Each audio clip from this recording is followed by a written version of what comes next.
তাহলে সরমনের পীর সাহেবের যদি নাম নেন ওযু করে নিবেন, এরা কিন্তু আল্লাহওয়ালা মানুষ।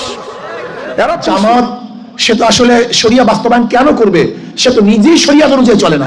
কিন্তু যারা ইসলামের নামে শরিয়া কায়েম করবে না, এরা ইসলামী আন্দোলনের সাথে কোনোদিন ঐক্যবদ্ধভাবে চলতে পারে না। ঠিক এই ধরনের পীর সাহেবের ব্যবসা হলো, ওনার বাবা ছিল পীর সাহেব, ওনারা হয়েছে পীর সাহেব, ওনার ছেলেরা পীর সাহেব হয়ে বসে আছে। আর পাবলিক খালি দিবে হাদিয়া, এই হাদিয়া খাবে আর পেট বড় বানাইয়া বেটারা খালি ফতুয়া দিবে। কতক্ষণ না কে এই এরাই বাংলাদেশে মুসলমানকে এক প্ল্যাটফর্মে আনতে দেয় নাই। এক বাক্স ভোটে এক বাক্স ভোট দেওয়ার জন্য সবাই যখন রাজি, এরা ইমানের দায়িত্ব নিয়ে এরা চলে গেল। এরা হলো আপনার ইহুদিদের দালাল। চরমনের পীর সাহেব যার কথা বললে ওযু না করলেই হয় না। আমি জানি যে ওনাদের কথা আমার স্টেজে একটু বলা লাগবে, আমি মিসওয়াক করেই আইছি। প্রত্যেকটা মুসলমান চায় যে যদি ইসলামী রাষ্ট্র গড়ে উঠুক। আমরা তো অন্য দল করতেছি, করি, আপনারা ইসলামী দল করে গড়ে তোলে। বাংলাদেশের সব দলের মানুষ একমত, কিসের বিএনপি আর কিসের আওয়ামী লীগ আর কিসের জামাত কিসের জাতীয় পার্টি, সবাই তো মুসলমান চায় যে ইসলামী দেশ যদি হয় হোক। চাইছিল যে 11 দলীয় জোট গঠন হবে। উনি নাটকীয়ত ভাবে একটা জিনিস শুরু হয়ে গেলে আমরা জানি যে হয়ে যাবে, কিন্তু চরমনের পীর সাহেব যার কথা বললে ওযু না করলেই হয় না। আমি জানি যে ওনাদের কথা আমার স্টেজে একটু বলা লাগবে, আমি মিসওয়াক করেই আইছি। কারণ ওনাদের কথা বলতে তো আমার একটু মাপজোক নিয়ে কথা বলা লাগবে, কারণ তারা আল্লাহর ওলি মানুষ। খারাপ লাগতেছে নাকি? কেন মুখ চটকালেন? মুখ চটকালেন? আচ্ছা, আমি তো কোনো কথা খারাপ বলতেছি, যদি আমি খারাপ বলি তাহলে আপনারা বলতে পারেন। তাহলে সবাই আমরা চাইছিলাম যে ইসলামী ঐক্য হবে, ইসলামী রাষ্ট্র ধীরে ধীরে, একবারে তো হবে না, ধীরে ধীরে হবে। একবারে কি শেষ করা সম্ভব? কেউ পারবে না, ধীরে ধীরে হবে। আচ্ছা, একটা মানুষকে হুট করে নামাজি হয়, অন্যায় কাজকে হুট করে ছেড়ে দেয়, ধীরে ধীরে নামাজ পড়তে পড়তে সুদ ছেড়ে দেয়, ঘুষ ছেড়ে দেয়, মিথ্যা কথা ছেড়ে দেয়, আইল ছাড়া ছেড়ে দেয়, অন্যায় কাজগুলি ছেড়ে দেয়, ধীরে ধীরে মানুষ ভালো হয়। তাই হয় না? ঠিক এই দেশটা যদি ইসলামী রাষ্ট্র হয়, আস্তে আস্তে আস্তে আস্তে 2-1 বছর হবে না, 2-4-5-10 বছর লাগবে। মানুষের সভা, মানুষের সাথে মিলিয়ে মিশে আপনার পরামর্শ করিয়া কোরআনের ভিত্তিতে দেশ চলবে ইনশাআল্লাহ। কিন্তু আমরা চাইছিলাম সেইগুলো হবে, কিন্তু ওনাদের কথা না বলেই তো হয় না। তারা অলির লোক, তাদের কাছে ইলহাম আছে, কিয়ামতের ময়দানে তারা জাহাজ নিয়ে আমাদের পার করবে। তাদের কথা বলতে গেলে আমাদের ওযু ছাড়া বলা যাবে না, কারণ তারা যখন আওয়ামী লীগ সরকার ক্ষমতায় আছে তাদের সাথে তারা ছিল, থাকে তাদের ক্ষমতা দিছে। এটা হলো চরমনের পীর সাহেবদের ইমানের দায়িত্ব। আবার এখন জোটের থেকে চলে আসলো, এটাও তাদের ইমানের একটা দায়িত্ব নিয়ে চলিয়েছে, কারণ তারা অলির বংশ, আল্লাহর আরশ থেকে ওহী আপনার ইলহাম চলে আসবে। আর তাদের মধ্যে আরেকজন বলতেছে, যখন এই আপনার 12ই ফেব্রুয়ারি ইলেকশন হবে, ফু দিয়ে ব্যবহার ভোট তার বাক্স নিয়ে যাবে। তার অলি মানুষ, এবার দেখা যাবে অলিরা কয়টা ভোট পায়। হিন্দুদের ব্যবসা বাদ দিও, হিন্দুদের ব্যবসা আছে ঠাকুরের বেটা ঠাকুর, বামনের বেটা বামন, যদি পাগল হয়। ঠিক এই ধরনের পীর সাহেবের ব্যবসা হলো, ওনার বাবা ছিল পীর সাহেব, ওনারা হয়েছে পীর সাহেব, ওনার ছেলেরা পীর সাহেব হয়ে বসে আছে। আর পাবলিক খালি দিবে হাদিয়া, এই হাদিয়া খাবে আর পেট বড় বানাইয়া বেটারা খালি ফতুয়া দিবে। কতক্ষণ না কে এই এরাই বাংলাদেশে মুসলমানকে এক প্ল্যাটফর্মে আনতে দেয় নাই। এক বাক্স ভোটে এক বাক্স ভোট দেওয়ার জন্য সবাই যখন রাজি, এরা ইমানের দায়িত্ব নিয়ে এরা চলে গেল। এরা হলো আপনার ইহুদিদের দালাল। দালাল একটু কম করে করো। কারি ভাই কথা কি খারাপ বলতেছি নাকি? এই যে জামাতের পেলো ডক্টর শফিকুল রহমান বলছে আমরা শরিয়া আইনের দেশ পরিচালনা করবো না, তাহলে এটার কি বলবেন? উনি ওইটা বলেন নাই, উনি আমার কথা শুনেলেন। উনি বলছে যে শরিয়া আইনের একেবারেই দেশটা পরিচালনা করা যাবে না, ধাপে ধাপে জিনিসটা করা লাগবে। এগুলো আমরা শুনছি তো, না শুনে আন্দাজে বলতেছি না, জিনিসটা বুঝতে হবে। তারা বলছে আচ্ছা যেই দেশে এইরকম অবস্থা চলছে, একবারে যদি শরিয়া আইন যদি পালন করবে। এখন যদি বলা যায় যদি ইসলামের শাসন হবে, তারা কোরআনের বিধান পাশ করে দিবে।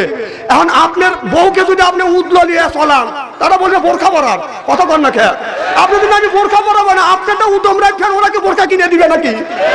আপনারটা উদম রাখেন, আপনি রাখেন কা? এই কথা হলো তাদের। এখন বুঝছো বাবা? আচ্ছা থাকে, ঠিক আছে, বলছে তো আলহামদুলিল্লাহ। এরা এই দিন চায় মাথা বাইতে জোর কর না, না, যারা ইসলামী রাষ্ট্র কায়েম করবে তোমার নামাজের তাগিদ দিবে। তুমি নামাজ না বললে জাহান্নামে তুমি দেবে, ওরা কি তোমার হাতে জাহান্নামে যাবে নাকি? কতক্ষণ না খেয়া আল্লাহর নামে তাকবীর হবে। যারা বিয়ে করছেন তারা কোনো কথা বলবেন না, জবান বন্ধ রাখেন, আপনাদের এখন তাকবীর আছে।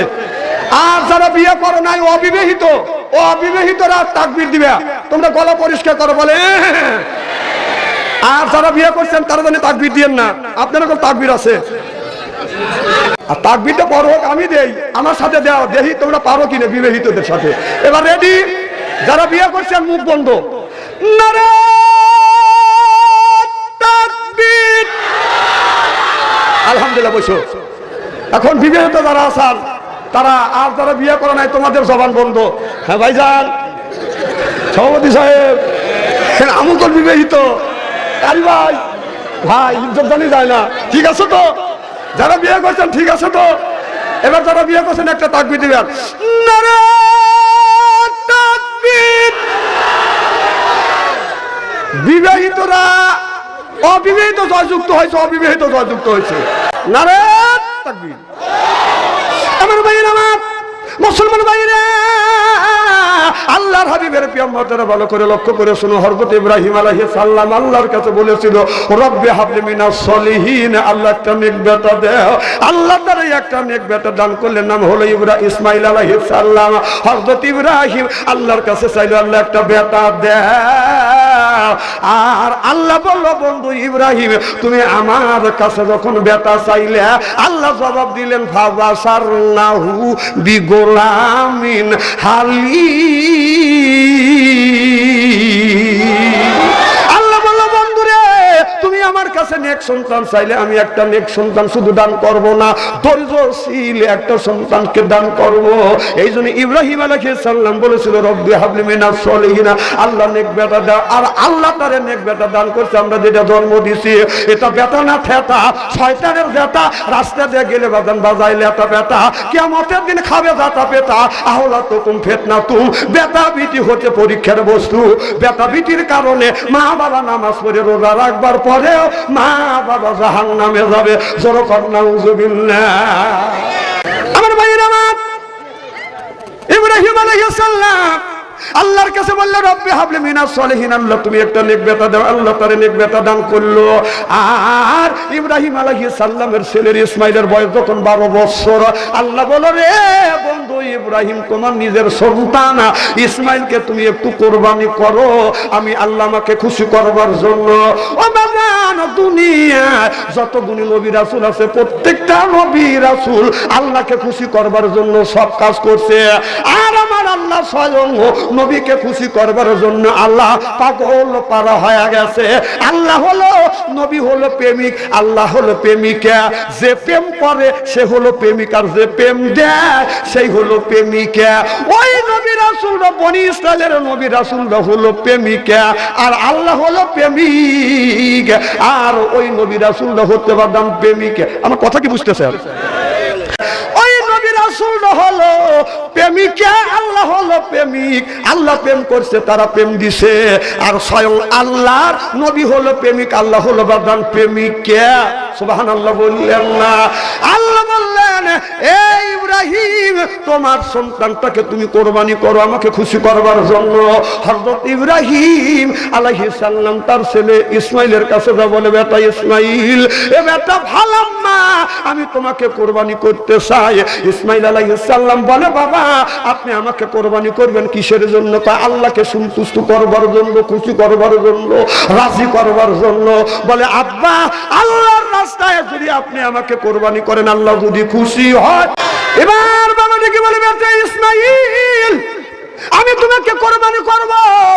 ফালাম্মা, বাবা আমি তোমাকে কোরবানি করব। ছেলে বলতেছে, আব্বা কেন কোরবানি করবে? বলে, বেটারে, আমি যদি তোমাকে কোরবানি করি আমার আল্লাহ খুশি হয়ে যাবে, রাজি হয়ে যাবে। এবার হযরত ইসমাইল বলল, আব্বা আমি যদি কোরবানি হই আল্লাহ যদি খুশি হয়। ছেলে উত্তর দিল, আসলামা, আমি আল্লাহর রাস্তায় কোরবানি হওয়ার জন্য রাজি। সুবহানাল্লাহ। অমনি টান হয়ে শুয়ে বলেন বাবা আপনি আমার গলায় ছুরি চালান। ছুরি চালানোর আগে রশি নিয়ে যখন বাঁধতে চায়, কে বাবা আপনি কেন আমার হাত পা বাঁধবেন? ও বেটা আমি তোমার বাবা, যখন তোমার গলায় ছুরি চালাবো তোমার হাত পা নড়াচড়া করবে। এবার ছেলেটা বলে, ও বাবা আমাকে নড়াচড়া পাবে না, আমাকে ধৈর্যশীল পাবে। ইনশাআল্লাহ মিনাস সাবিরিন। আপনি ধৈর্যশীল পাবেন, আমি একটুকু নড়াচড়া করব না। এবার ইসমাইল আলাইহিস সালাম, ইব্রাহিম আলাইহিস সালাম নিজের ছেলে ইসমাইলকে জমিনে টান করে বদন শুয়াইলেন। ছেলেটা যখন শুয়ে পড়লেন, বাবা তরবারি হাতে নিয়ে, ছুরি হাতে নিয়ে বলতেছে বিসমিল্লাহ আল্লাহু আকবার। ইসমাইল শুয়ে পড়ছে, বাবা কুরবানি করবার জন্য বদন রেডি হয়ে গেছে।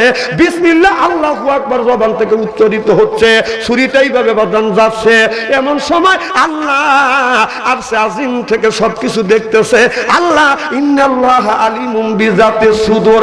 আল্লাহ বলে ইব্রাহিম তাকিয়ে দেখ, আমার বন্ধু ইব্রাহিম আলাইহিস সালাম নিজের কলিজার টুকরা সন্তান, একমাত্র সন্তানকে আমি আল্লাহ আমাকে খুশি করবার জন্য নিজের ছেলেকে কোরবানি করতেছে।